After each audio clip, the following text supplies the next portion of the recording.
Pagi itu, matahari baru saja menembus atap seng pasar Sukarame. Asap dari wajan gorengan dan bau amis ikan bercampur dengan teriakan pedagang yang berebut pelanggan.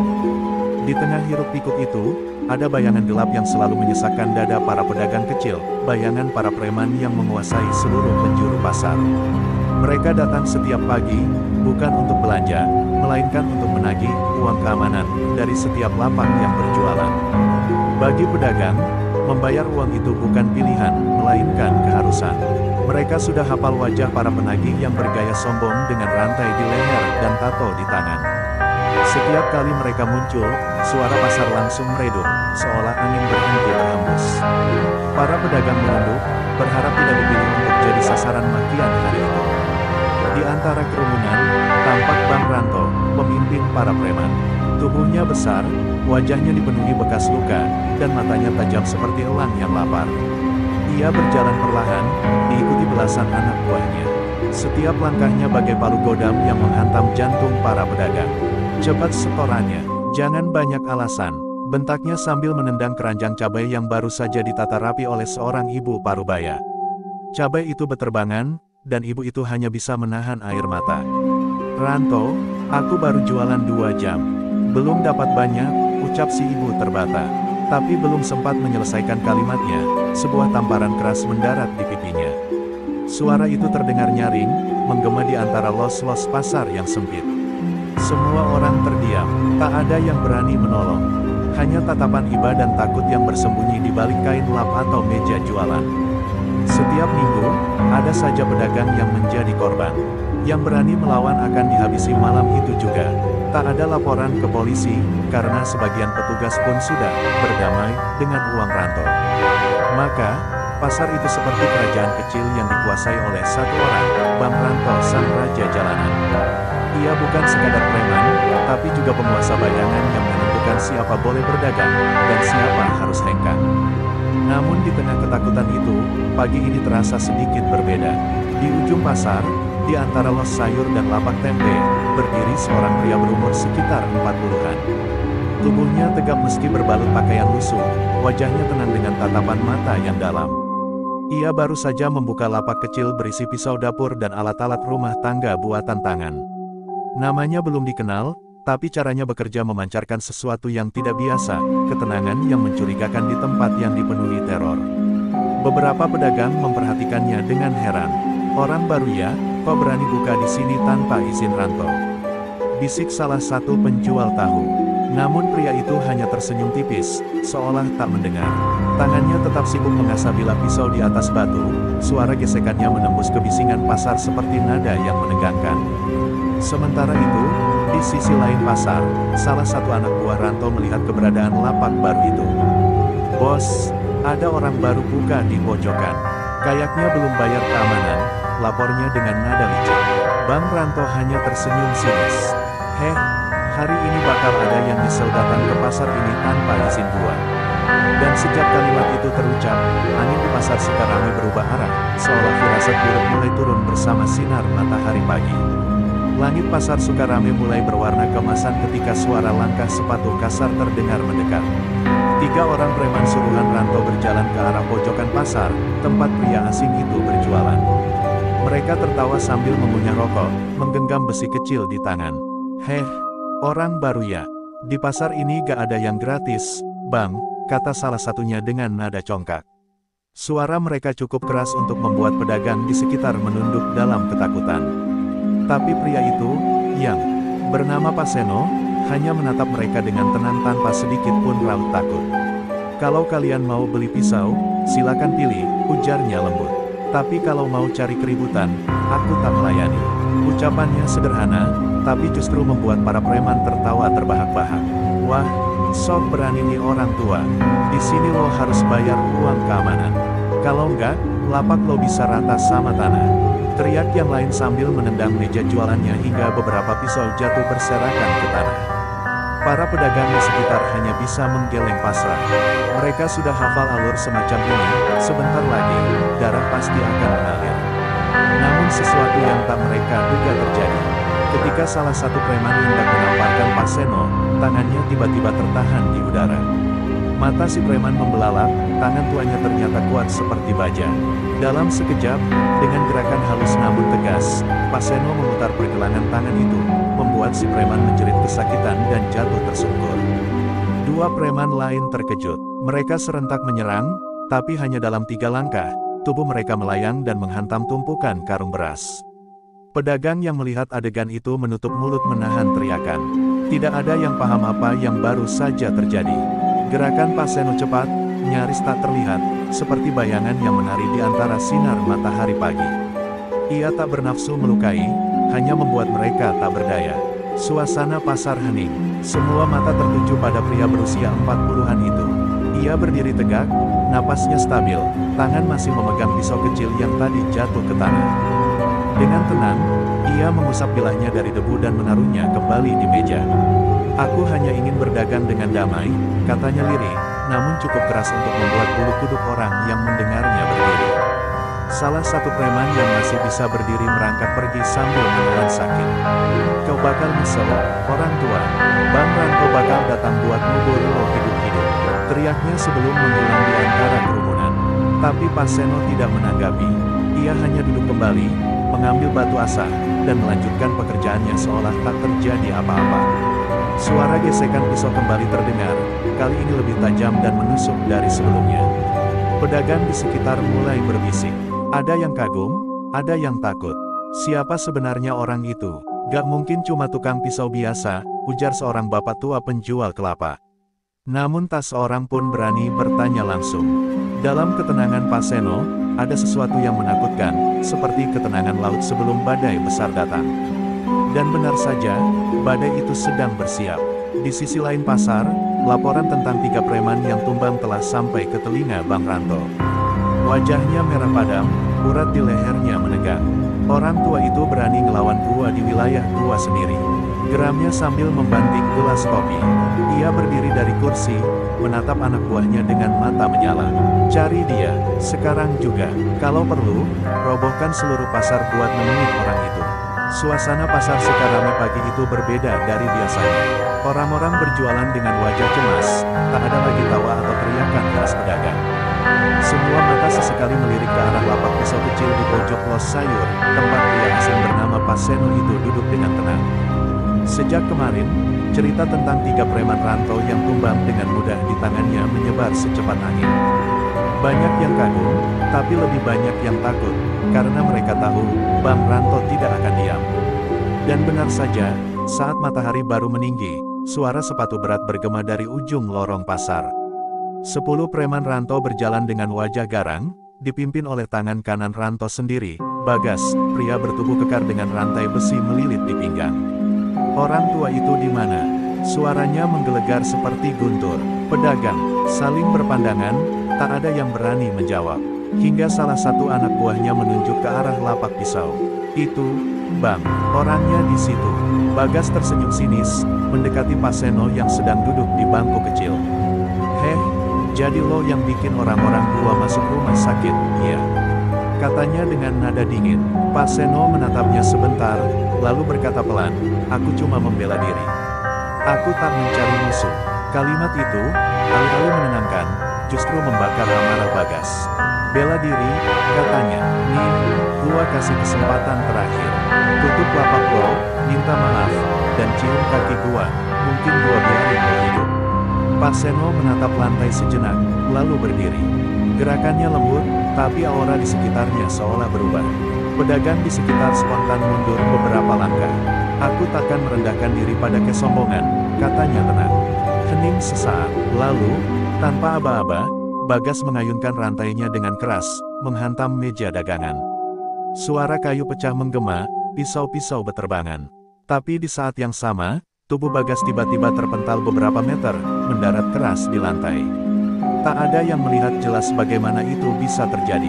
"Serang dia!" teriak salah satu preman. Mereka maju bersama, membawa pisau dan besi. Namun seperti badai yang menamparkan ombak, tubuh-tubuh itu jatuh satu persatu. Gerakan Pak Seno tak seperti manusia biasa, cepat, presisi, dan penuh kendali.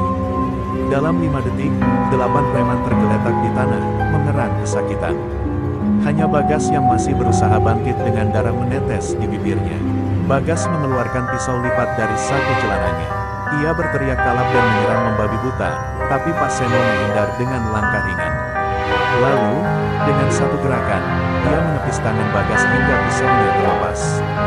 Dalam sekejap, tangan Pak Seno menahan leher Bagas, tapi tidak mencekik, hanya menatapnya dalam-dalam. "Pergilah, nak, kau masih punya waktu untuk berubah," ujarnya pelan. Kalimat itu terasa lebih menamparkan daripada pukulan. Bagas terdiam, pandangannya kosong. Tubuhnya gemetar bukan karena sakit, tapi karena malu dan takut. Ia mundur perlahan, lalu lari terbirit-birit meninggalkan tempat itu. Sementara anak buahnya hanya bisa merintih di tanah. Pedagang yang menyaksikan kejadian itu membeku dalam keheningan. Tak ada yang bersorak, tak ada yang bicara. Mereka tahu, pasar itu baru saja menyaksikan sesuatu yang luar biasa, sesuatu yang tidak bisa dijelaskan dengan logika. Dari kejauhan, seorang bocah penjual plastik berlari tergesa-gesa ke arah warung kopi di ujung pasar. Di sana duduk Bang Ranto, mendengarkan kabar dari mulut ke mulut. Bocah itu tersengal-sengal sambil berkata, "Bang, Bagas kalah, semuanya tumbang." Ranto menatap bocah itu tanpa berkedip. Wajahnya memerah, giginya bergemeretak. Suara kursi terlempar keras ke dinding. "Orang itu udah keterlaluan," teriaknya. Dan saat itu juga, semua orang tahu, badai sesungguhnya baru akan dimulai. Warung kopi di ujung pasar Sukarame mendadak sepi. Semua orang menunduk saat suara bentakan Bang Ranto menggema keras hingga membuat cangkir-cangkir di meja bergetar. "Bagas kalah," teriaknya sambil menghantam meja dengan kepalan tangan. Meja kayu itu retak, kopi tumpah membasahi lantai. Anak buahnya hanya bisa menunduk ketakutan, tak ada yang berani menatap mata sang pemimpin. Tatapan Ranto kali ini bukan sekadar marah, tapi haus darah. Ia berjalan mondar-mandir dengan napas tersengal, dada naik turun. Berarti ada orang yang berani nginjek wilayah gua. Di pasar gua sendiri, gumamnya sambil menatap langit-langit.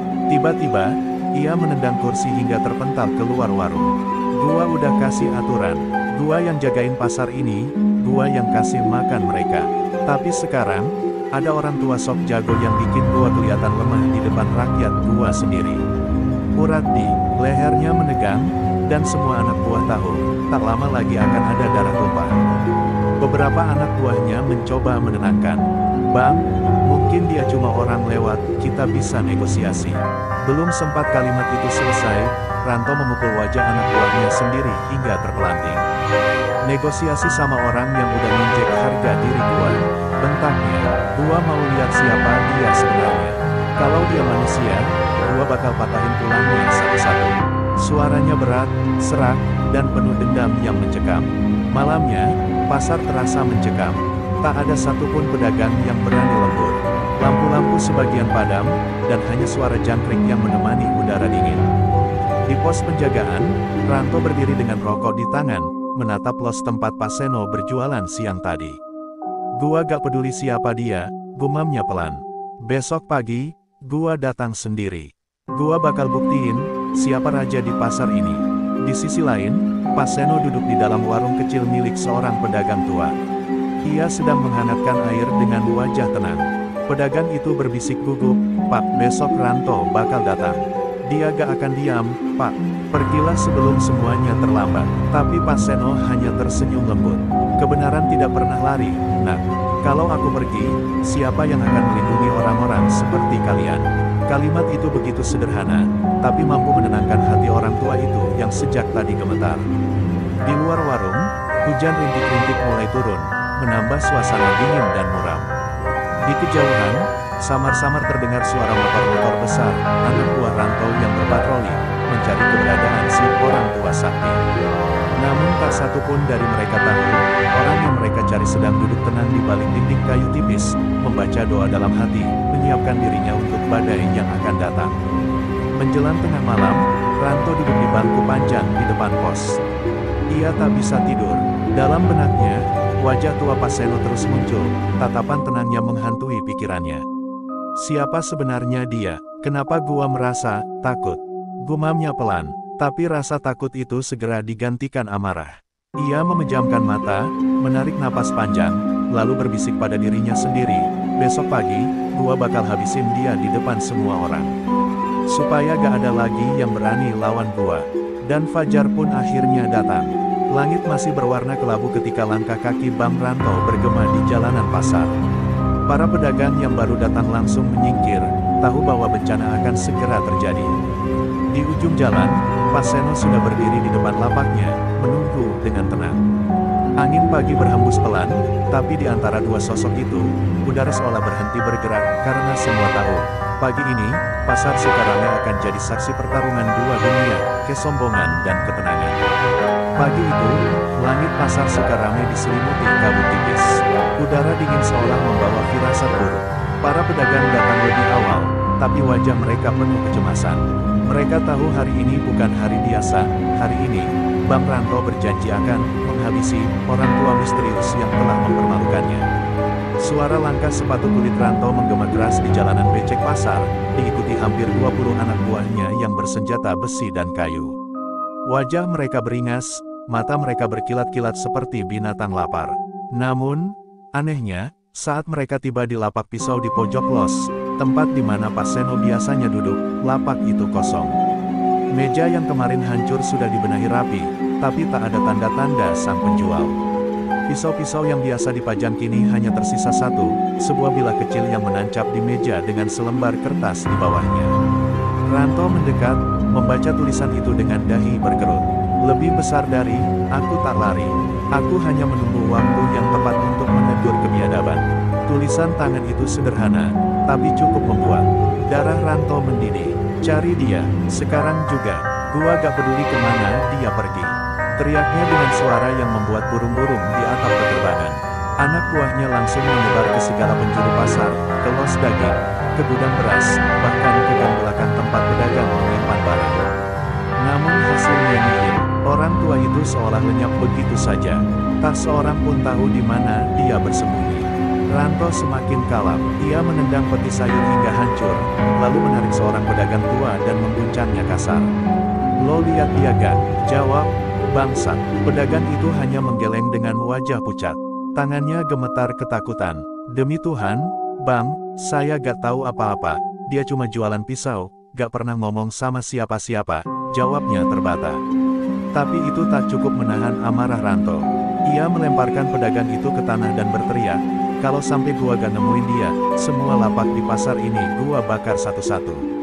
Sementara pasar berubah jadi medan ketegangan, di sebuah warung sederhana di ujung gang, Pak Seno sedang duduk bersila.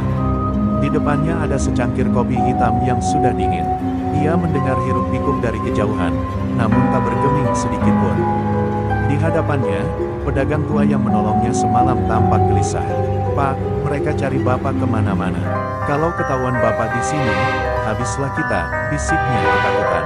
Pak Seno membuka matanya perlahan, menatap lelaki itu dengan pandangan tenang.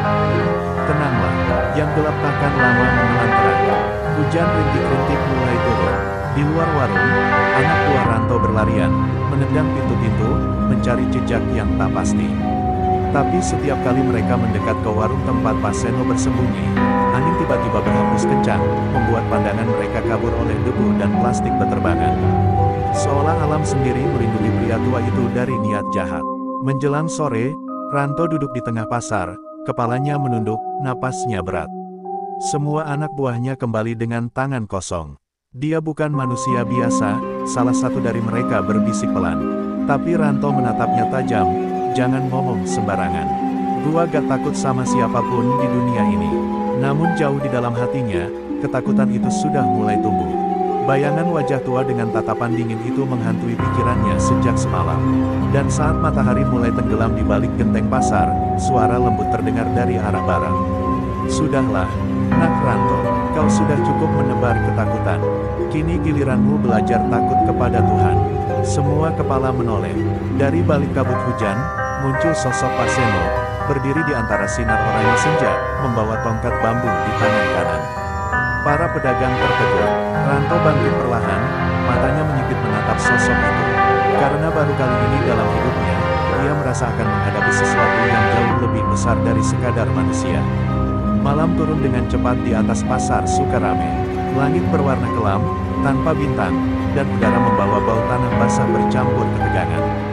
Setelah kemunculan Pak Seno di senja tadi, pasar seperti terbelah dua, sebagian pedagang memilih menyingkir ketakutan, sebagian lagi diam di rumah sambil berdoa agar esok tak ada darah tertumpah. Namun bagi Bang Ranto, malam ini bukan waktu untuk berdoa, malam ini adalah waktu pembalasan. Bakar semua los yang nolak nurut. Aku mau orang itu keluar, hidup atau mati. Teriak Ranto, suaranya menggema di seluruh pasar. Puluhan anak buahnya yang membawa obor segera berlarian ke berbagai sudut. Satu persatu tenda kain terbakar, nyala api menjilat langit hitam, membuat bayangan merah menari di dinding toko. Pedagang yang masih tinggal berhamburan sambil berteriak minta tolong. Pasar Sukarame, yang biasanya ramai oleh jual beli, kini berubah jadi neraka kecil. Dari kejauhan, di tengah gelap dan hujan yang mulai turun, terlihat sosok Pak Seno berjalan perlahan. Tongkat bambu di tangannya menapak tanah berair tanpa suara. Matanya menatap lurus ke arah kobaran api, langkahnya tak goyah sedikit pun meski angin kencang menerpa wajahnya.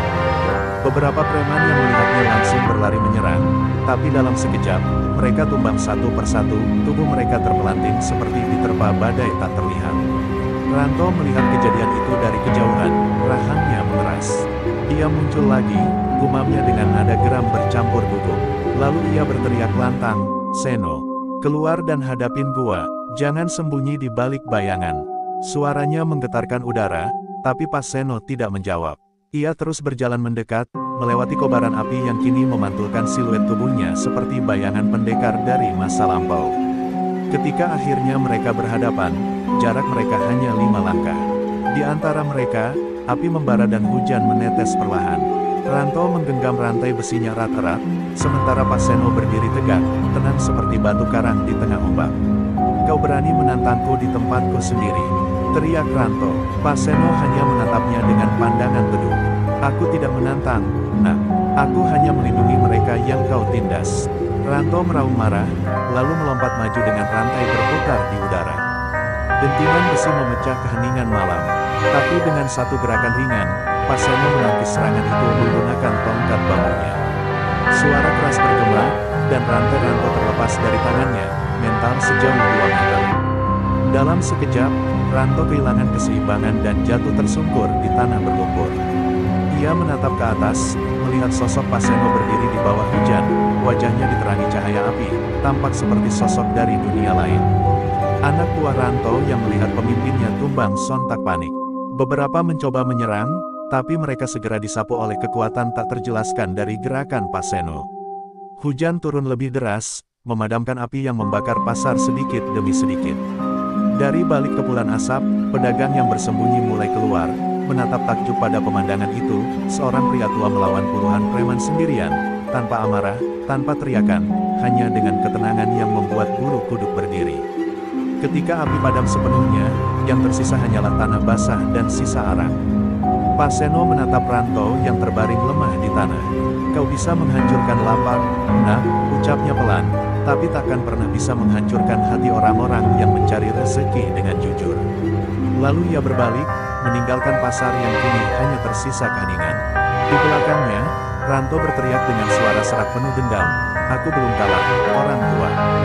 Besok gua datang lagi, gua bakal habisin lo." Pak Seno tidak menoleh. Ia hanya berjalan perlahan ke arah gang kecil, langkahnya menembus kabut malam.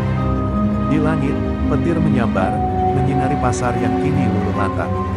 Tapi di balik kehancuran itu, satu hal pasti, malam itu menjadi malam pertama dalam sejarah pasar Sukarame di mana ketakutan mulai berganti dengan harapan. Hujan baru saja reda ketika subuh menjelang. Pasar Sukarame masih diselimuti kabut tipis, sisa kebakaran semalam meninggalkan aroma arang dan tanah basah yang pekat. Di sudut pasar, beberapa pedagang mulai membereskan puing lapak mereka dengan wajah lelah. Namun di antara mereka, nama Pak Seno kini disebut dengan nada penuh kagum dan sedikit takut. Tak ada yang tahu dari mana ia datang, tapi semua tahu, tanpa dirinya, mungkin pasar itu telah rata dengan tanah oleh amukan Bang Ranto dan anak buahnya. Sementara itu, jauh di ujung gang belakang pasar, di rumah kayu sederhana, Pak Seno duduk bersila dengan mata terpejam. Di depannya, dupa kecil mengepulkan asap tipis. Wajahnya terlihat tenang. Namun di balik ketenangan itu, matanya menyimpan beban masa lalu. Di dinding tergantung sebilah golok tua, berkarat di pangkalnya. Golok itu adalah saksi masa lalunya, masa ketika ia dikenal sebagai Seno Wulung, seorang jawara besar dari Jawa Barat yang pernah disegani dan ditakuti di banyak wilayah. Seharusnya aku tak turun tangan lagi, gumamnya pelan, suaranya berat. Tapi dunia memang tak pernah kehabisan akara. Tatapannya menerawang, menembus kabut subuh. Ia tahu, tindakannya semalam pasti akan mengundang badai yang lebih besar. Bang Ranto bukan tipe orang yang menyerah setelah kalah sekali. Dan benar saja, di sisi lain kota, badai itu mulai berhembus. Di sebuah rumah besar di pinggiran pasar, Ranto duduk di kursi dengan tangan terbalut perban. Wajahnya dipenuhi amarah yang tak terkendali. Anak tua gua tumbang cuma sama satu orang tua. Teriaknya, memukul meja hingga retak. Para pengikutnya diam, tak berani menatap. Dari sudut ruangan, muncul seorang pria berperawakan kekar, berpakaian hitam dengan ikat kepala khas pesilat Sunda. Suaranya berat tapi tenang, "Ranto, siapapun orang itu, dia bukan orang biasa." Ranto menoleh, matanya menyipit. "Lo siapa?" Pria itu tersenyum samar. "Nama gue Ki Adiprana, orang bilang gue jawara tua dari Ciamis. Dulu, gue pernah dengar nama Seno Wulung, katanya dia udah lama menghilang. Tapi kalau benar dia yang lo lawan, berarti lo udah nyentuh sarang harimau." Ucapan itu membuat ruangan sunyi seketika. Ranto terdiam, napasnya berat, antara marah dan takut. "Kalau begitu," katanya lirih tapi mantap, "gua bakal panggil semua anak buah dari luar. Sekali ini, gua nggak akan biarin dia hidup."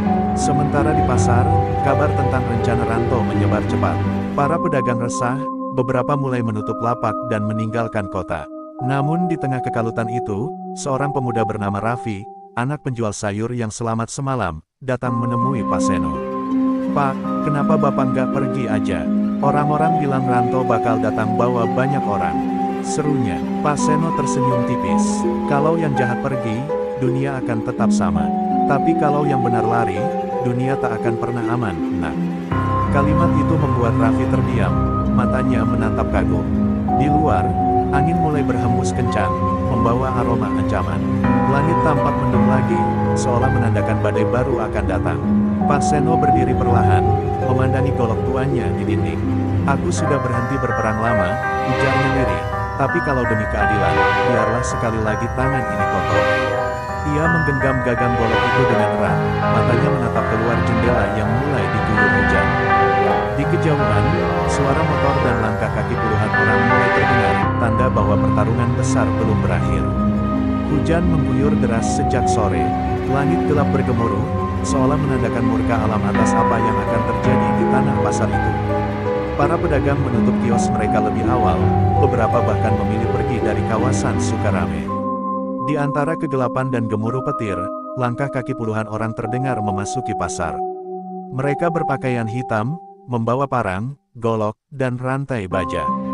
Di depan mereka berjalan Ki Adiprana, tubuhnya tegap meski usia sudah senja, sorot matanya tajam seperti elang yang mencari mangsa. "Ini tempatnya?" tanya Ki Adiprana dengan suara berat. Ranto, yang berdiri di sampingnya, mengangguk penuh dendam. "Iya, Ki, orang tua itu bakal gua pastiin nyungsep di tanah malam ini." Ki Adiprana hanya tersenyum dingin. "Hati-hati bicara, nah, orang seperti dia tidak bisa disingkirkan dengan amarah saja." Lalu matanya menatap jauh ke arah ujung pasar, tempat di mana siluet Pak Seno berdiri di bawah hujan, bersandar pada tongkat bambunya. Pak Seno tahu, saat itu juga, masa lalunya datang menjemput. Ia menatap dari kejauhan, matanya perlahan menatap wajah Ki Adiprana yang muncul di balik kabut. "Adiprana, jadi benar kau masih hidup," gumamnya lirih. Angin membawa ucapannya, namun cukup untuk membuat Ki Adiprana menegak. "Seno Wulung," balasnya pelan. Dua nama besar dari masa silam kini kembali berhadapan setelah puluhan tahun. Mereka bukan musuh pada awalnya, tapi dulu pernah berselisih karena perbedaan pandangan. Satu memilih jalan damai, satu memilih jalan kekuasaan. Ranto tak paham apa yang terjadi di antara dua orang tua itu. Ia hanya melihat dua sosok yang saling diam di bawah hujan, menatap satu sama lain dengan tatapan yang mengandung masa lalu kelam. "Ngapain diem aja, Ki?" Habisin dia, teriak Ranto tak sabar. Tapi Ki Adiprana hanya mengangkat tangannya, memberi isyarat agar semua orang mundur. Ini bukan urusanmu, Ranto. Ini urusan yang belum selesai sejak dulu. Pak Seno melangkah maju, tongkatnya menapak tanah becek dengan suara lirih tapi tegas. Aku sudah meninggalkan dunia ini, Adiprana. Tapi kalau kau masih ingin memuji jalanmu yang penuh darah, biarlah malam ini jadi saksi terakhir. Ki Adiprana tersenyum getir. Kau tetap seperti dulu, Seno. Lembut di lidah, tapi tajam dalam gerak. Hujan semakin deras, dan di antara petir yang menyambar langit, dua sosok itu mulai bergerak saling mendekat, perlahan namun penuh tekanan yang menyesakan pada siapapun yang melihat. Ketika jarak tinggal satu langkah, angin berputar kencang di antara mereka. Dalam sekejap, tongkat bambu dan tangan kosong bersilang. Suara benturan terdengar keras, seperti kayu menamparkan batu. Percikan air hujan memantul dari tubuh mereka yang bergerak begitu cepat. Para preman hanya bisa mundur, menatap dalam ketakutan dan kekaguman. Dua orang tua itu bertarung dengan tenaga yang tak masuk akal, seolah waktu tak pernah menyentuh tubuh mereka. Beberapa pedagang yang diam-diam menyaksikan dari kejauhan hanya bisa berdoa. Ya Allah, lindungi pasar kami, bisik seorang ibu sambil memeluk anaknya. Di tengah hujan, dua legenda hidup dari Jawa Barat itu bertarung bukan sekadar untuk menang, tapi untuk menuntaskan masa lalu yang belum selesai. Pada satu titik, keduanya berhenti. Nafas mereka terengah, tapi mata tetap saling menatap. Ki Adiprana mengangkat tangannya, darah menetes dari ujung jari. Kau masih seperti dulu, Seno, ilmu tanganmu belum pudar. Pak Seno menggeleng pelan. Dan kau masih keras kepala, Adiprana. Dunia sudah berubah, tapi egomu tetap di sana. Malam itu, pertarungan belum berakhir. Tapi pasar kembali menyala oleh nyala petir dan sorotan dua jiwa tua yang pernah menjadi penjaga kehormatan tanah Sunda. Dunia seakan menahan napas, menunggu siapa yang akan jatuh lebih dulu, sang penjaga keadilan, atau sang pemegang kekuasaan. Petir membelah langit malam, menyinari dua sosok yang berdiri saling berhadapan di tengah pasar yang becek dan gelap. Hujan terus turun, tapi tak satu pun dari mereka bergeming. Di mata Ki Adiprana, terlihat bara dendam yang telah lama tersimpan. Di mata Pak Seno, tergambar penyesalan mendalam, bukan karena kalah atau menang, tapi karena pertarungan lama yang tak seharusnya diulang. Mereka berdua adalah dua sisi mata uang yang sama, pernah bersahabat, pernah berjuang bersama, lalu terpisah oleh keyakinan yang berbeda. Masih ingat dulu, Seno? Suara Ki Adiprana parau tapi tegas. Kau tinggalkan padepokan saat kami diserang orang-orang serakah itu. Kau memilih pergi, meninggalkan kami semua.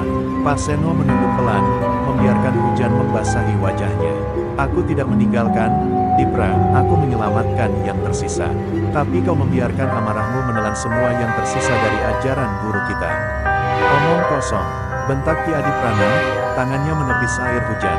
Kau pura-pura suci, tapi darah saudara kita mengalir karena kelemahan. Bentakan itu diiringi serangan cepat. Ki Adiprana melesat dengan tenaga penuh, tangannya menghantam udara hingga menciptakan pusaran kecil air hujan. Pak Seno menangkis dengan gerakan memutar, tongkat bambunya menyalurkan tenaga lembut namun menghantam keras. Suara benturan terdengar seperti dua guntur yang saling bertabrakan. Sekali lagi, pasar menjadi saksi benturan dua kekuatan besar dari tanah Sunda. Ranto, yang berdiri di kejauhan, menatap dengan campuran kagum dan benci. Ia tak menyangka orang yang ia panggil untuk membantu justru memiliki masa lalu dengan musuhnya. Kalau dua-duanya tumbang, gua yang menang, gumamnya pelan, senyum licik terukir di wajahnya. Ia memerintahkan sebagian anak buahnya untuk bersiap menyerang siapapun yang masih berdiri nanti. Pertarungan terus berlanjut, deras, cepat, dan nyaris tanpa henti. Setiap gerakan Ki Adiprana penuh kekuatan mematikan, sementara setiap tangkisan Pak Seno mengandung kebijaksanaan dan ketenangan. Dalam hujan deras itu, dua ajian sakti beradu, Aji Bayu Langit, milik Ki Adiprana melawan Ilmu Bumi Tenang, milik Pak Seno. Petir seolah menjawab setiap kali tenaga mereka bertabrakan, menggema di seluruh pasar yang sejuk. Namun seiring waktu berjalan, Ki Adiprana mulai goyah. Nafasnya berat, pundaknya gemetar. Dalam hatinya, tersisa bukan lagi kebencian, tapi kesedihan. Kenapa dulu kau tak kembali, Seno? Kita bisa menegakkan keadilan bersama. Suaranya parau, nyaris tenggelam oleh hujan. Pak Seno menatapnya lembut, matanya basah bukan hanya oleh air mani. Karena keadilan yang dibangun dengan dendam, Dipra, hanya akan melahirkan kehancuran. Lihat dirimu sekarang, dan lihat sekelilingmu. Ki Adiprana menatap sekitar. Pasar hancur, api kecil masih menyala di beberapa sudut, warga bersembunyi ketakutan. Pandangannya melembut. Ia terdiam, tangan yang tadi mengepal kini terkulai. Hujan terus turun, membasuh wajahnya yang lelah. Mungkin, aku memang sudah terlalu lama hidup dalam gelap, katanya lirih. Pak Seno menunduk. Belum terlambat untuk berubah, Dipra. Dunia masih memberi kesempatan. Tapi sebelum Ki Adiprana sempat menjawab, terdengar teriakan dari belakang. Ranto dan anak buahnya menyerbu dengan senjata terhunus, memecah kedamaian sesaat itu. Pak Seno segera berdiri di depan Ki Adiprana, matanya tajam kembali. Kau ingin melanjutkan ini, Ranto? Baik, tapi kali ini, aku tak akan menahan tangan. Hujan semakin deras, suara langkah para preman mendekat, dan sekali lagi pasar Sukarame bersiap menjadi saksi pertarungan berdarah yang akan menentukan nasib semuanya. Suara teriakan menggema di antara deru hujan. Puluhan preman berlari dengan senjata terangkat, wajah mereka menyala oleh api dendam yang menyala di mata Ranto. Di depan mereka, dua sosok tua berdiri tegak, Pak Seno dan Ki Adiprana. Tak ada lagi kebencian di antara mereka, hanya pemahaman diam-diam bahwa malam ini, keduanya harus bertarung bersama, bukan untuk kejayaan, tapi untuk menebus masa lalu. Pak Seno menatap sekilas pada Ki Adiprana. Sepertinya nasib menertawakan kita lagi, Dipra. Ki Adiprana tersenyum getir, darah masih menetes dari ujung bibirnya. Biar begitu, Seno, kalau harus mati malam ini, biarlah kita mati sebagai kawan, bukan musuh. Dua orang tua itu menunduk singkat, lalu bersiap. Ketika Ranto berteriak, habisi mereka, dunia seperti berhenti berputar sesaat, sebelum ledakan kekacauan dimulai. Benturan pertama terdengar seperti badai. Tongkat bambu Pak Seno menangkis parang pertama, sementara Ki Adiprana menyambar dua penyerang dengan pukulan tangan kosong yang mematahkan udara. Tubuh-tubuh preman berterbangan seperti daun tertiup angin. Tapi jumlah mereka tak sedikit, datang dari segala arah, menggempur tanpa henti. Pak Seno bergerak lincah, meski tubuh renta, setiap langkahnya berirama dengan gemericik air hujan. Ia tak menyerang untuk membunuh, hanya melumpuhkan, berbeda dengan Ki Adiprana yang kini bertarung dengan amarah yang tertahan selama bertahun-tahun. Ranto melangkah maju di tengah kerumunan, memegang rantai baja yang kini melilit tangannya. Cukup sudah, orang tua. Dunia ini bukan tempat buat kalian, teriaknya. Ia melemparkan rantainya dengan keras, menghantam tongkat Pak Seno hingga patah. Suara bambu pecah bergema seperti petir. Pak Seno terdorong ke belakang, terjatuh di lumpur. Ranto tertawa puas, tapi tawanya segera terhenti ketika Ki Adiprana menendang rantai itu hingga melilit lehernya sendiri. Kau terlalu banyak bicara, anak muda, ucapnya dingin. Namun sebelum Ki Adiprana sempat menyelesaikan gerakannya, seorang preman memukul dari belakang dengan balok kayu. Suara keras terdengar, tuk, dan tubuh Adiprana jatuh tersungkur. Pak Seno menatapnya, matanya membelalak. Dipra, ia berlari, menangkis serangan lain, lalu berlutut di sisi sahabat lamanya itu. Darah bercampur hujan mengalir di tanah. Biarkan aku kali ini, Seno, ucap Adiprana dengan senyum lemah. Kau jaga mereka, biar aku menutup mata dengan tenang. Pak Seno menggenggam tangan sahabatnya erat-erat. Wajahnya tegang, tapi matanya penuh air. Kau tidak mati sia-sia, Dipra. Aku janji, tak akan ada lagi yang berani injak pasar ini. Ia berdiri perlahan, menatap Ranto dengan pandangan tajam seperti bara api. Sesuatu berubah dalam dirinya, ketenangan yang biasanya menyelimuti kini berubah jadi badai sunyi. Cukup sudah, katanya pelan, tapi suaranya menggema ke seluruh penjuru pasar. Dalam sekejap, Pak Seno menyerang. Gerakannya berubah, cepat, mematikan, dan tak terlihat. Ranto berusaha melawan, tapi setiap serangannya seperti dipatahkan sebelum dimulai. Tongkat yang patah tadi kini digunakan setengahnya, tapi di tangan Pak Seno, bahkan sepotong bambu menjadi senjata pamungkas. Dengan satu hentakan keras, ia menghantam dada Ranto. Tubuh pemimpin preman itu terlempar ke tumpukan kayu dan terdiam tak bergerak. Hujan masih turun deras, namun suasana berubah hening. Preman-preman lain menatap tanpa suara, lalu perlahan meletakkan senjata mereka. Tak ada lagi yang berani melawan. Pak Seno berdiri di tengah pasar, di samping jasad sahabatnya, dan berkata lirih, pasar ini, milik orang kecil yang jujur. Bukan untuk keserakahan dan kekuasaan. Suaranya pecah oleh emosi, tapi penuh wibawa. Malam itu, hujan menjadi saksi, dua jawara tua telah menutup kisah panjang dendam dan kekerasan dengan pengorbanan terakhir mereka. Fajar datang perlahan, menyingkap sisa-sisa malam yang kelam di pasar Sukarame. Hujan telah reda, hanya meninggalkan genangan air dan bau tanah basah yang pekat. Di antara kabut tipis, terlihat tubuh-tubuh tergeletak, sebagian luka, sebagian tak bernyawa. Burung-burung yang biasa berkicau kini diam, seolah turut berkabung atas darah yang tumpah semalam. Di tengah semua itu, Pak Seno berdiri mematung, tubuhnya lelah, tapi matanya tetap menatap lurus ke langit yang mulai memerah. Di sampingnya, terbujur tenang jasad Ki Adiprana, sahabat sekaligus musuh lamanya yang akhirnya menutup mata dengan damai. Beberapa pedagang mulai berdatangan, langkah mereka ragu. Mereka tertegun melihat keadaan pasar yang kini hancur berserakan. Namun begitu mata mereka menemukan Pak Seno berdiri tegak di antara reruntuhan, rasa takut mereka berubah menjadi haru. "Itu, orang tua yang semalam melindungi kita," bisik salah satu ibu. Lalu satu persatu, mereka mendekat, menunduk hormat di hadapan dua sosok jawara yang telah menyelamatkan mereka dari tirani Ranto dan gengnya. Pak Seno menatap wajah-wajah itu dengan mata lembut. "Bangkitlah, nak. Jangan biarkan pasar ini mati karena ketakutan. Ini, tempat kalian mencari rezeki, bukan tempat darah menetes." Suaranya serak, tapi mengandung kekuatan yang tak bisa disangkal. Raffi, anak penjual sayur, melangkah maju dengan mata merah karena menangis. "Kami akan bangun lagi, Pak. Tapi, bagaimana dengan Bapak?" Pak Seno tersenyum samar. "Aku hanya memastikan kalian bisa berdiri lagi. Setelah itu, tugasku selesai." Di sisi lain, polisi datang mengevakuasi korban. Mereka menemukan Ranto dalam keadaan sekarat, napasnya tersengal di antara tumpukan kayu. Saat matanya terbuka, yang pertama ia lihat adalah langit yang cerah. "Kenapa orang sepertiku disisakan hidup?" bisiknya pelan. Salah satu warga menjawab, "Mungkin agar kau tahu rasanya kehilangan apa yang tak bisa kau beli, hormat dan kebaikan." Ranto menunduk, menangis dalam diam. Mungkin untuk pertama kalinya, ia benar-benar memahami arti kekalahan. Menjelang siang, pasar mulai kembali hidup. Warga bergotong royong membersihkan puing, menegakkan kembali lapak yang roboh. Anak-anak berlarian, tertawa kecil di antara lumpur yang mulai mengering. Kehangatan itu seperti obat bagi luka yang menganga.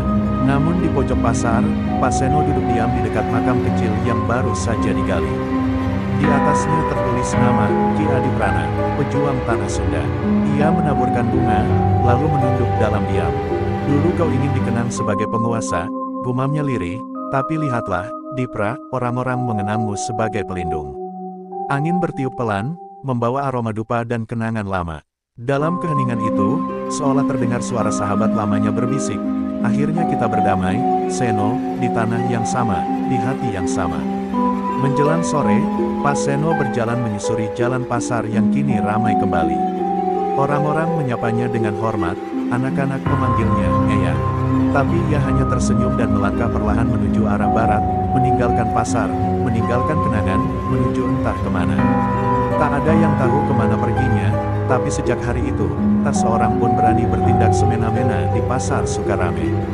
Nama Seno Wulung dan Ki Adiprana menjadi legenda yang diwariskan turun-temurun. Dan setiap kali hujan turun di malam hari, warga percaya dua bayangan tua masih berjalan di antara los-los pasar, menjaga tempat itu dari tangan-tangan jahat. Bukan untuk bertarung lagi, melainkan untuk memastikan keadilan tetap hidup, sebagaimana dulu mereka berdua pernah berjanji di bawah langit yang sama.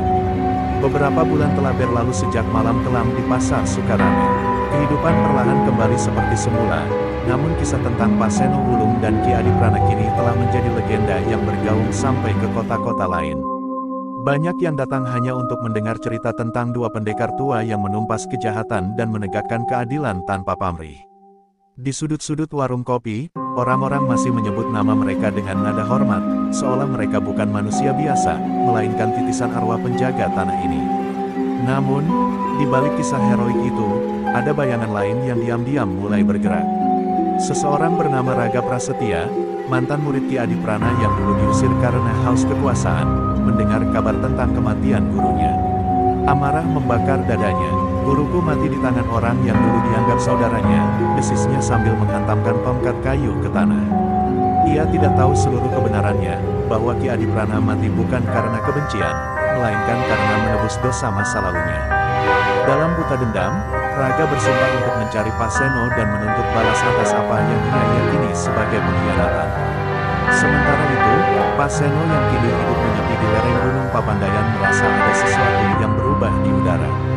Dalam semedinya, ia melihat bayangan api dan darah, serta wajah seorang pemuda yang menatapnya. Dengan mata penuh amarah, arah angin tak lagi damai, gumamnya. Ia tahu akan datang badai baru, bukan dari preman pasar atau penjajah, tapi dari mereka yang masih terjebak dalam kebencian warisan masa lalu. Namun kali ini, ia tak ingin menumpahkan darah lagi. Ia hanya ingin menuntun jiwa yang tersesat, sebagaimana dulu ia dan Ki Adiprana saling menuntun di jalan yang kelam. Raga akhirnya sampai di desa tempat Pak Seno tinggal. Malam itu, hujan turun deras, menyertai langkahnya yang berderap cepat. Warga desa yang melihatnya merasa hawa aneh, seperti ada badai yang dibawa lelaki itu. Saat pintu gubuk kecil Pak Seno diketuk, tak ada ketakutan di wajah sang tua. Ia hanya menatap tamunya dengan senyum tenang. "Aku sudah menunggumu, Raga," katanya lirih, membuat pemuda itu tertegun. "Kau tahu siapa aku?" Raga bergetar antara marah dan heran. "Aku tahu, karena aku mengenali kebencian dari matamu. Aku pernah melihatnya di mata gurumu dulu, sebelum ia menyesal." Kata-kata itu membuat Raga semakin marah. Ia menghunus keris pusaka peninggalan Ki Adiprana. "Diam, kau membunuh guruku, lalu kau berani bicara seolah suci," teriaknya. Tapi Seno tidak bergeming. Ia menatap pemuda itu dalam, seperti menatap anak sendiri. "Jika kau ingin membalaskan dendammu, lakukanlah. Tapi sebelum itu, dengarkan apa yang tak pernah gurumu sempat katakan." Raga menahan nafas. Hatinya mulai diguncang oleh nada lembut tapi tegas itu. Malam itu menjadi saksi percakapan dua generasi, antara kebencian dan kebijaksanaan. Pak Seno menceritakan segalanya, bagaimana Ki Adiprana dulu menyesali kekerasannya, bagaimana ia menebus dosanya dengan mengorbankan nyawa demi melindungi rakyat. Air mata mulai menetes di pipi Raga. Hatinya yang keras perlahan luluh. "Guruku menyesal," suaranya serak. Pak Seno mengangguk pelan. "Dan kau masih muda, Raga. Jangan ulangi kesalahan kami. Dunia ini sudah cukup berdarah tanpa perlu kau tambahi." Saat fajar mereka, Raga bersimpuh di depan Pak Seno. Ia menancapkan kerisnya ke tanah. "Aku mohon ampun, Eyang, aku buta oleh dendam." Seno tersenyum, menepuk bahunya. "Kau telah menemukan jalanmu, Nak. Kini giliranmu menjaga apa yang kami tinggalkan, bukan dengan pedang, tapi dengan kebijaksanaan." Udara terasa hangat, dan cahaya mentari pertama menembus kabut, menyinari dua sosok itu seperti tanda restu dari langit. Dan sejak hari itu, legenda Seno Gunung tidak berhenti. Ia diteruskan oleh Raga Prasetya, bukan sebagai pendekar pembalas dendam, tapi sebagai penjaga perdamaian yang mengajarkan bahwa kekuatan sejati bukan ada pada tangan yang bisa memukul, melainkan hati yang bisa memaafkan. Di setiap pasar, di setiap dusun, orang-orang kembali mengenang bahwa dari darah dan luka, selalu ada kesempatan untuk damai. Beberapa bulan setelah Raga bersujud di hadapan Pak Seno, kehidupan di sekitar pasar Sukarame benar-benar berubah. Preman-preman yang dulu berkeliaran kini tak lagi berani bertindak semaunya. Namun, di tengah kedamaian itu, Raga mulai merasa panggilan tanggung jawab dalam dirinya semakin kuat. Ia tak bisa diam hanya sebagai penjaga desa. "Aku harus meneruskan ajaran Eyang Seno dan Ki Adiprana," ujarnya pada diri sendiri suatu malam. Ia mulai melatih para pemuda desa untuk membela diri, bukan untuk menyerang, melainkan agar mereka mampu melindungi orang lemah dari ketidakadilan. Raga dikenal dengan nama baru, penjaga bayangan. Ia bergerak diam-diam, membantu warga dari balik layar. Saat ada pencuri tertangkap, ia tak menghukumnya, melainkan menasihatinya hingga sadar. Saat preman dari kota mencoba kembali menguasai pasar, Raga dan para pemuda menghentikannya tanpa menumpahkan darah. Orang-orang mulai kagum, tapi juga takut. Sosok misterius yang muncul malam hari itu dianggap sebagai bayangan arwah Ki Adiprana yang bangkit menjaga rakyatnya. Namun Raga tahu Bukan hantu yang bekerja, melainkan tekad manusia yang diwarisi dari dua guru besar. Namun, kedamaian itu tak bertahan lama. Dari arah utara datang kabar buruk, ada kelompok baru bernama Kuda Langit, kumpulan mantan preman dari luar kota yang bertekad menguasai pasar-pasar tradisional di Jawa Barat. Mereka kejam, terlatih, dan punya pemimpin yang licik bernama Brata Manggala, seorang lelaki setengah baya dengan ilmu silat yang dikabarkan berasal dari perguruan hitam di Gunung Karang. Brata mendengar tentang penjaga bayangan, dan merasa terusik. Kalau dia manusia, aku akan buat dia sujud di bawah kakiku. Kalau dia roh, aku akan bakar bayangannya sampai lenyap, ujarnya di hadapan anak buahnya. Raga mendapat kabar kedatangan Brata dari para pedagang yang ketakutan. Ia tahu, badai yang dulu dirasakan Pak Seno kini benar-benar datang. Ia menemui gurunya di bukit tua di lereng gunung. Eyang, badai baru datang lagi. Aku takut darah akan tertumpah lagi, katanya lirih. Pak Seno hanya menatapnya dengan mata yang redup namun tajam. Setiap generasi punya ujiannya, Raga. Kau tak bisa lari dari takdirmu, tapi kau bisa memilih bagaimana menghadapinya. Kalimat itu membuat dada Raga bergetar. Ia tahu ini bukan sekadar pertarungan tubuh, ini ujian jiwanya sebagai penerus jalan kebenaran. Beberapa malam kemudian, pasar yang sempat damai kembali diselimuti ketegangan. Brata dan puluhan anak buahnya datang dengan langkah congkak, menantang siapapun yang berani melawan. Mana yang disebut penjaga bayangan itu? Teriaknya di tengah kerumunan. Tak lama, dari balik gelap lorong, Raga muncul dengan sorban hitam dan tatapan tenang. Aku di sini, tapi aku bukan penjaga bayangan, aku penjaga rakyat. Suara itu membuat suasana sunyi sesaat, sebelum tawa keras Brata meledak. Penjaga rakyat, dunia ini hanya milik yang kuat. Pertarungan pun tak terhindarkan. Raga bergerak cepat, tubuhnya luwes seperti bayangan, menghindari setiap serangan tanpa membalas dengan niat membunuh. Namun Brata berbeda, setiap pukulannya mengandung niat membinasakan. Orang-orang berlarian, namun sebagian tetap menonton dengan tegang dari kejauhan. Hujan mulai turun, membuat tanah becek dan licin, tapi kedua pendekar itu terus bertarung di bawah petir yang menyambar langit malam. Dalam satu momen, Brata berhasil menghantam dada Raga keras sekali, membuatnya terlempar dan jatuh ke genangan air. Tapi sebelum Brata sempat mengakhiri, Pak Seno datang dari kejauhan dengan langkah perlahan, membawa tongkat tuanya. Berhentilah, Brata. Suara Pak Seno bergema kuat, disertai angin yang tiba-tiba berputar di sekeliling mereka. Semua orang menahan napas. Brata memandang dengan mata membelalak, mengenali sosok tua itu. Kau, Seno Wulung, kukira kau sudah mati, teriaknya. Seno hanya tersenyum. Kau masih seperti dulu, Brata. Dulu kau ingin menguasai dunia, kini kau masih mengejar bayangan kekuasaan. Wajah Brata memucat. Raga yang mulai bangkit perlahan menatap antara mereka berdua, mulai memahami bahwa Brata bukan musuh baru, melainkan bagian dari masa lalu gurunya yang kelam. Pertemuan itu bukan sekadar duel dua kekuatan, tapi benturan antara masa lalu dan masa depan. Langit semakin gelap, angin berputar kencang, dan tanah pasar menjadi saksi pertemuan tiga generasi dalam satu takdir. Raga berdiri di tengah-tengah mereka, menggenggam tangan gurunya. Eyang, izinkan aku menuntaskan ini, tapi bukan dengan dendam. Seno mengangguk pelan, sementara Brata menatap keduanya dengan amarah yang bercampur kebingungan. Dan malam itu, sebelum petir terakhir menyambar langit, mereka bersiap, bukan hanya untuk bertarung, tapi untuk menentukan apakah kedamaian pasar akan benar-benar bertahan, atau tenggelam lagi dalam darah. Langit malam itu, seperti neraka yang terbuka, petir menyambar tanpa henti, menerangi wajah-wajah tegang para warga yang bersembunyi di balik lapak-lapak yang roboh. Di tengah derasnya hujan dan tanah yang becek, tiga sosok berdiri saling berhadapan, Pak Seno Wulung, Raga Prasetya, dan Brata Manggala. Ketiganya membawa masa lalu yang saling terikat, tapi malam itu, tali takdir itu siap diputus oleh darah. Dulu kau berkhianat pada perguruan kita, Seno. Kau mencuri ilmu dan kabur demi menyelamatkan orang-orang lemah. Teriak Brata dengan suara parau. Pak Seno hanya menunduk, menatap tanah. Aku tak mencuri, Brata. Aku hanya berhenti menjadi binatang. Raga berdiri di sisi gurunya, menatap kedua orang tua itu dengan dada bergetar. Ia baru tahu, bahwa Brata bukan orang asing, melainkan mantan saudara seperguruan Seno dan Ki Adiprana, yang dulu memilih jalan kekuasaan. Aku tidak ingin bertarung, tapi jika ini jalan untuk menghentikan amarahmu, aku akan melakukannya, kata Raga pelan. Brata tertawa keras, suaranya menembus gemuruh hujan. Anak muda, kau pikir bisa menghentikan aku dengan kata-kata? Aku sudah hidup dengan darah, dan aku akan mati dengan darah.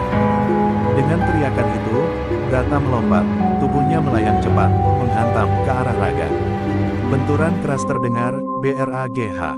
Tubuh Raga terpental, namun ia langsung bangkit. Ilmu yang diwariskan Pak Seno benar-benar membuat tubuhnya kuat dan tangguh.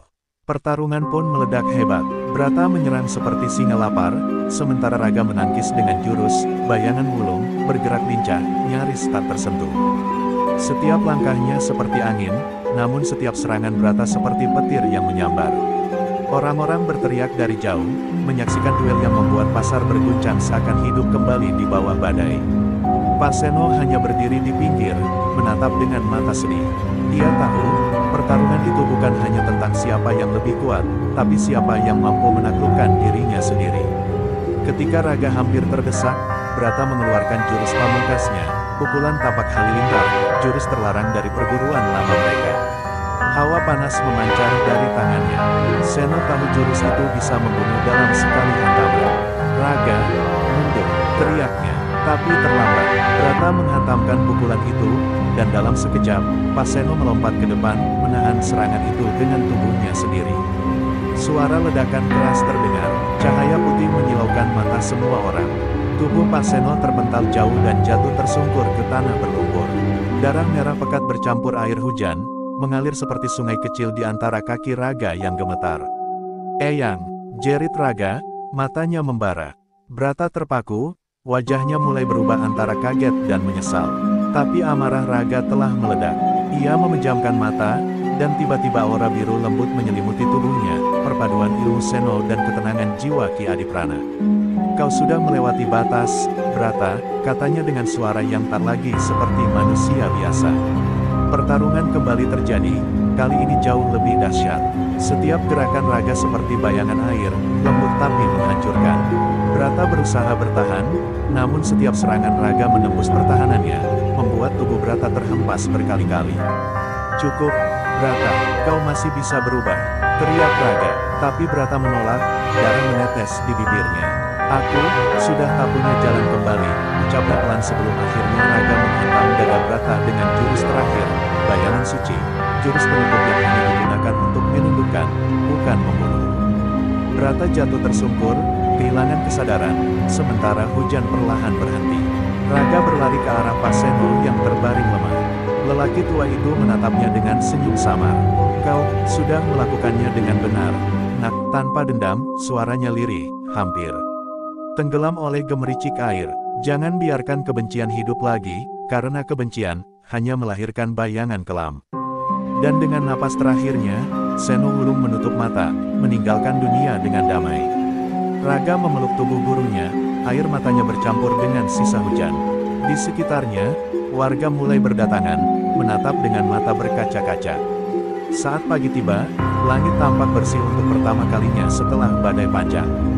Raga menatap matahari yang naik di balik bukit. Ia menancapkan tongkat peninggalan Pak Seno di tengah pasar, lalu berlutut di depannya. "Mulai hari ini, tak akan ada lagi darah yang tumpah di tanah ini," katanya dengan lirih tapi tegas. Di balik semua luka dan kehilangan, lahirlah kedamaian baru, dan nama Raga Prasetya, penjaga bayangan, mulai diukir dalam sejarah rakyat sebagai penerus sejati Seno Wulung, sang penjaga yang menutup mata demi menyalakan cahaya. Beberapa minggu telah berlalu sejak pertempuran terakhir di Pasar Sukarame. Hujan tak lagi turun deras seperti malam itu, dan langit tampak lebih jernih dari sebelumnya.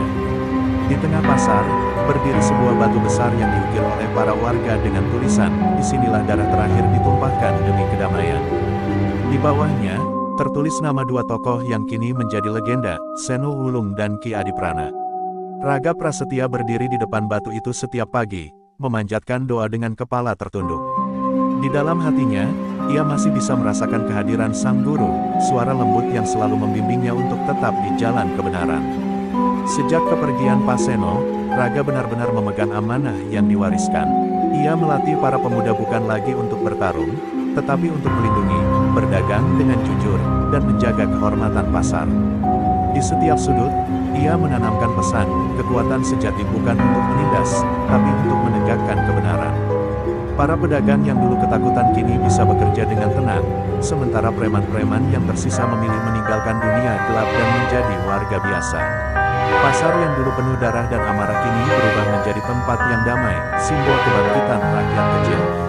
Suatu hari, seorang anak kecil mendekati Raga saat ia sedang membersihkan area tugu batu itu. "Kak, benarkah dulu pasar ini pernah berdarah?" tanyanya polos. Raga tersenyum tipis, menatap langit yang berwarna jingga. "Benar, Nak, tapi dari darah itu, lahir kehidupan baru. Kadang, dunia harus terbuka dulu untuk belajar arti kedamaian." Anak kecil itu mengangguk dan tersenyum, lalu membantu Raga membersihkan bunga-bunga yang jatuh di sekitar tugu. Dalam pandangan mata anak itu, Raga melihat harapan baru, generasi yang tidak lagi mengenal kekerasan, tapi memahami nilai keikhlasan. Namun meski kedamaian telah datang, Raga tahu bayangan masa lalu tak pernah benar-benar hilang. Ia sering duduk di depan gubuk tua peninggalan Paseno di lereng gunung, bermeditasi dalam diam. Di sana, ia merasa seolah mendengar bisikan lembut, "Jaga hati, Raga. Karena musuh terbesar manusia bukan orang lain, tapi dirinya sendiri." Kalimat itu selalu menenangkan hatinya. Ia sadar, tanggung jawab sebagai penjaga bukan hanya melawan kejahatan di luar, tapi juga mengalahkan kesombongan dan kebencian dalam diri sendiri. Pada malam ke-40 hari setelah kepergian gurunya, warga pasar mengadakan tahlil besar. Lilin-lilin menyala di setiap sudut, menerangi jalanan dengan cahaya hangat. Raga berdiri di depan tugu batu, dikelilingi para pedagang dan anak muda yang dulu ia latih. Dengan suara tenang, ia berkata, "Jangan biarkan pengorbanan mereka sia-sia. Selama kita hidup, pasar ini harus menjadi tempat yang adil. Tak boleh ada yang lapar karena tertindas, tak boleh ada yang takut karena lemah." Suaranya menggema, disambut sorak warga yang penuh semangat dan air mata. Tepat saat tengah malam, angin berhembus lembut dari arah gunung. Bunga melati jatuh satu persatu dari langit, seolah alam pun ikut memberi penghormatan. Dalam sekejap, Raga merasakan kehadiran dua sosok berdiri di belakangnya, Seno Wulung dan Ki Adiprana, tersenyum dengan damai. "Kau sudah melanjutkan apa yang kami mulai," bisik suara itu. Air mata menetes di pipi Raga. Ia menunduk hormat, lalu berkata lirih, "Terima kasih, Guru, aku akan terus menjaga apa yang kalian titipkan." Keesokan paginya, kabar tentang penjaga bayangan menyebar ke seluruh penjuru Jawa Barat. Orang-orang menyebutnya bukan sebagai pendekar, tapi sebagai pelindung rakyat. Di setiap pasar, setiap desa, bahkan di pelosok-pelosok yang jauh, muncul pemuda-pemuda yang meniru ajarannya, berani menegakkan keadilan, tapi tak pernah haus kekuasaan. Raga tidak pernah mencari ketenaran, ia hanya ingin agar tak ada lagi air mata yang tumpah karena keserakahan manusia. Dan dari situlah, warisan Seno Wulung benar-benar hidup abadi. Di akhir hidupnya, bertahun-tahun kemudian, Raga duduk di kursi kayu tua di tepi pasar yang kini makmur. Ia tersenyum melihat anak-anak berlari, pedagang menawar harga dengan tawa, dan suasana damai yang dulu diperjuangkan dengan darah. "Inilah kedamaian yang kau impikan, Eyang," bisiknya pelan sebelum menutup mata untuk terakhir kalinya. Dan saat matahari tenggelam di ufuk barat, suara azan maghrib menggema, menandai bukan hanya akhir hari, tapi juga penutup kisah panjang perjuangan manusia melawan bayangan dalam dirinya sendiri. Pesan moral, kekuatan sejati bukan diukur dari seberapa keras seseorang mampu memukul, tetapi dari seberapa dalam ia mampu memaafkan. Dendam hanya melahirkan luka baru, sementara pengorbanan yang tulus menumbuhkan kedamaian sejati. Seperti Raga dan gurunya, kita belajar bahwa menjaga kebaikan jauh lebih sulit daripada menaklukkan kejahatan, karena musuh terbesar manusia adalah hatinya sendiri.